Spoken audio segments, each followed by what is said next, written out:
A big roar for Ronnie O'Sullivan. As Neil Foulds predicted, he did nip out of the auditorium for a bathroom break to gather his thoughts. He's been put through the ringer at times this evening against young Zhao Xintong. That's not a great break-off, though, from the young Chinese in this deciding frame. It's been an absolutely compelling match. An hour and 15 minutes of pure snooker entertainment. A good deal of it provided by the 19-year-old. But, Neil, that mistake could be costly. Well, it's the old drifting red that can happen off that break-off shot. Quite why it ends up down there. You probably hit the bottom red too thick, but it's given Ronnie first poke here. And that's exactly what he was hoping for. A relatively modest evening for O'Sullivan on the break building stakes. 85 in the third frame is best. He's made a couple of 30s, a 40, a 50, which was a frame he actually lost, the fifth, to fall 3-2 behind. It's been Zhao with the eye-catching scoring, 2 century breaks, including that quite brilliant 130 clearance. 12. Well, that is not a good shot from O'Sullivan. He overhit there. Now the cue ball goes into the bunch. Last thing he wanted here. Oh, what a recovery shot that is, by the way.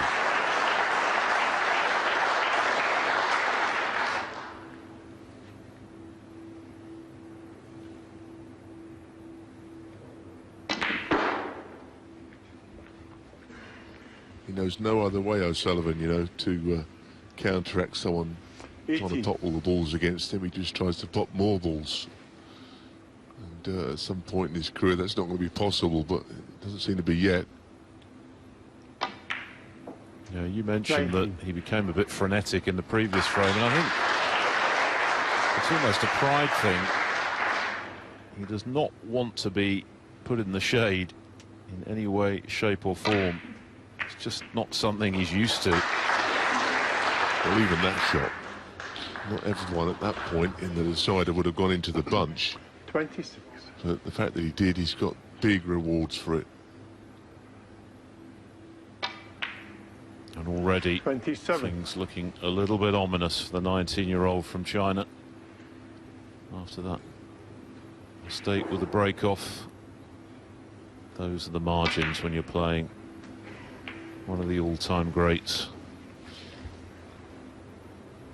34. Again, the cannon played despite 2 other reds up the table, which other players perhaps would have played safe with, knocking those in. Really, the table is at his mercy now. He's created this all on his own. Okay, he got the opening red to go at, but he's made the rest happen. 42. Looking to save his best till last. 43. Place in the round of 32 up for grabs, of course.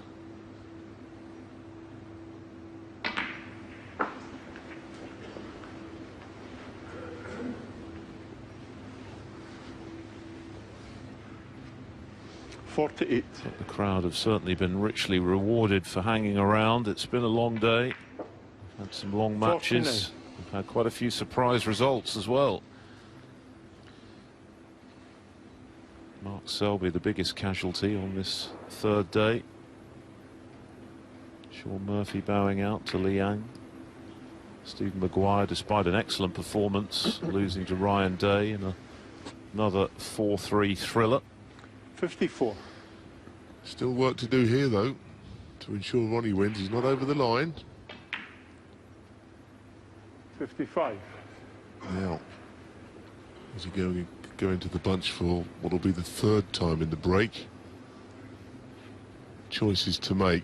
If you could play on the right-hand red and get onto the black from it, points-wise, you'd have enough. So it doesn't necessarily have to go into these this time. That's a very calculated decision from O'Sullivan. I completely understand it. Most other time he'd split the 5 reds, playing to the scoreboard.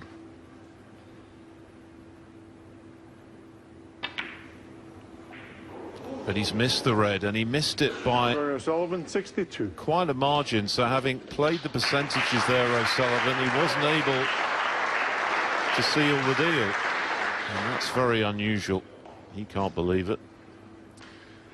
Well, he knows that it's not over. Very surprising, having played the right shot.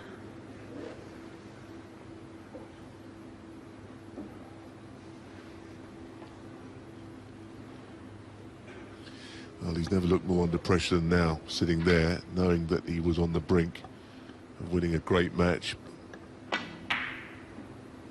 And mercifully for O'Sullivan, the plant wasn't there. Ronnie would quite like to leave that red where it's finished, actually, on the right cushion. That was never on, was it? That red on the right is saving the day for O'Sullivan.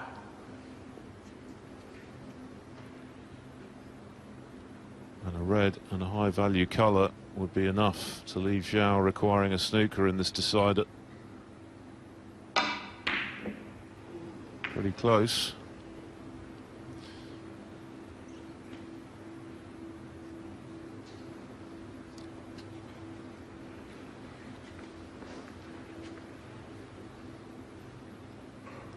Well, where's his colour coming from here? If this is not straight, perhaps he can stand up for a bulk colour. 1. And he's just managed to get enough on there to get on the blue. That was well played.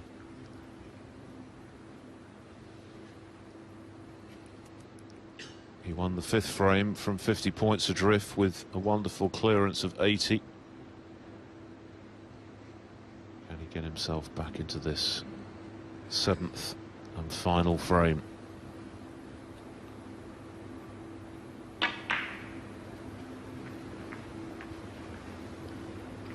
I don't know if he played the cannon. I was surprised if he did. I think he just played on the low red. He's still on that one.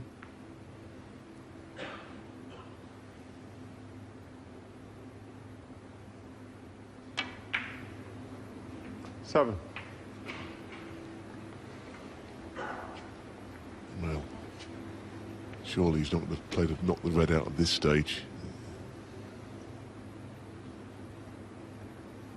I think he's got to try and get some points back, and that's very well played indeed. That's just such a good shot. I can't tell you how easy he made it look. He just seems so sure of himself when he's in the balls. There's no flicker of hesitation about what he's trying to do.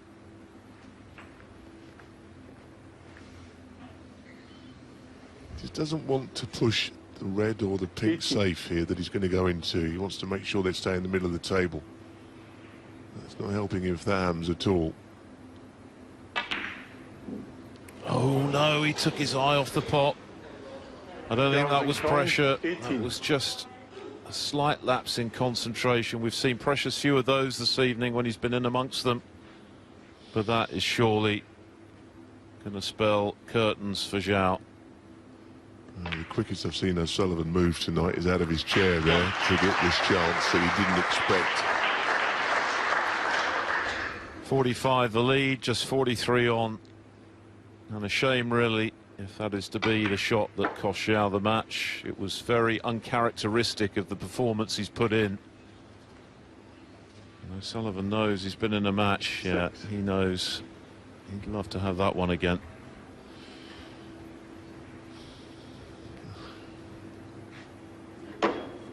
I think Ronnie will be full of respect and give good compliments to Zhao if he wins this match, which it looks like he now will. Thank you. Don't think there's any doubt about that.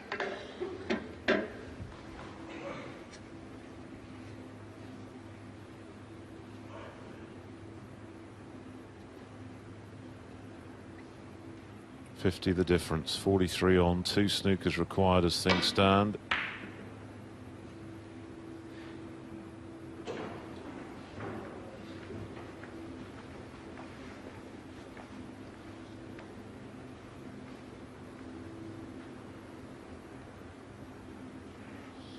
Well, did you really want to play the thin cut?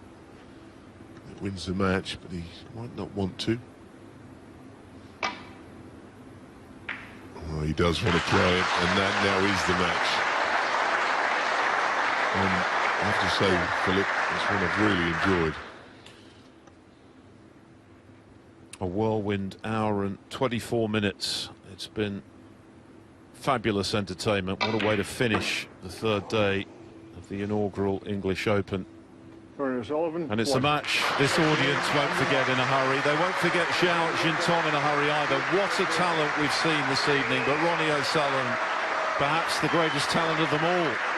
And he's found a way to win. Outplayed for large chunks of that match. He's come through nonetheless by 4 frames to 3. Let's talk to, I'm guessing, a very relieved and happy Ronnie O'Sullivan. Ronnie, firstly, congratulate. It was a great game of snooker for everyone to watch. Did you enjoy it? Yeah, I did enjoy it. You know, I enjoyed watching him. Yeah. He's What such a talent. wonderful player, such a wonderful scorer, such a wonderful technique, such a lovely way he just goes around the table. He's just a complete player, really. Oh, he's not the complete player. If he was a complete player, he'd probably be a bit unplayable. He just... If someone like Steve Davis got hold of him and said, look, don't play that shot, don't, you know, sat down with him and just showed him some of his matches and went, look, instead of playing that shot, play this shot. He could be unplayable, mate. He's got every shot in the book. He reminds me of my son. I'm out there playing him, I think he reminds me of little Ronnie. He's just got that lovely little aura about him. He knocked in breaks of 130, 170 and 80 as well. Yeah, he's just a natural player, just a beautiful player, you know. He's got beautiful technique, everything's so compact.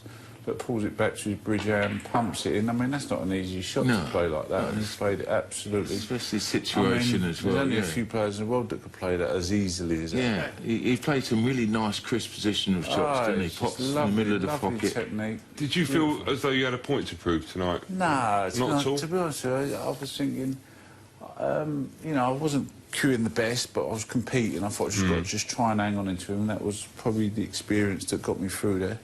I was thinking, if you lose, you know what, it's just probably nice to have a few days off.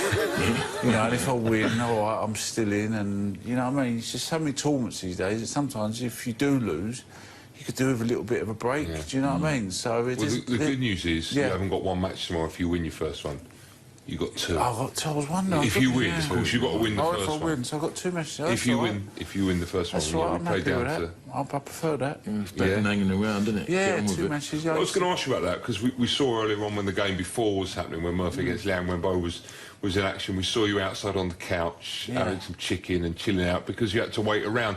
Were you tired playing in the game tonight because you were on a bit later? No, not at all, not at all. I wasn't tired at all. I felt quite wide awake. I felt quite up for it. And like I said, I really, you know, when you're playing someone that plays so fluently and nice, even if you're not playing well yourself, you can just think, well, at least it's, you know, it's enjoyable to watch. You know? But I'm not queuing the best. I haven't done for a fair bit, so I'll just your long keep time's competing. good. Long it's all right. time's I mean, if they go in, it's 6 out of 6 and a couple of them under pressure. But to watch someone like him play, you know, he's so refreshing, and you know he's just going to get better and better. So when you're playing someone like that, sometimes you don't really. There's not a lot you can do about it, you know what I mean? It's just nice to... We've all been waiting for him to produce something that we've heard about, and tonight he played fantastic stuff. Tomorrow morning you're back. We're back as well slightly earlier. Wakeling you've got for a place in the last 16. Know much about him? Yeah, I've seen him practice before, seen him play a few matches. Yeah, he's been on the circuit a while now, and another one of them players that's, you know, capable of getting good results, and he's had a good week here so far. OK, well, listen, I know you've got to go back to the hotel, have a sleep, get up, do about a 10-mile run, and then get back for an earlier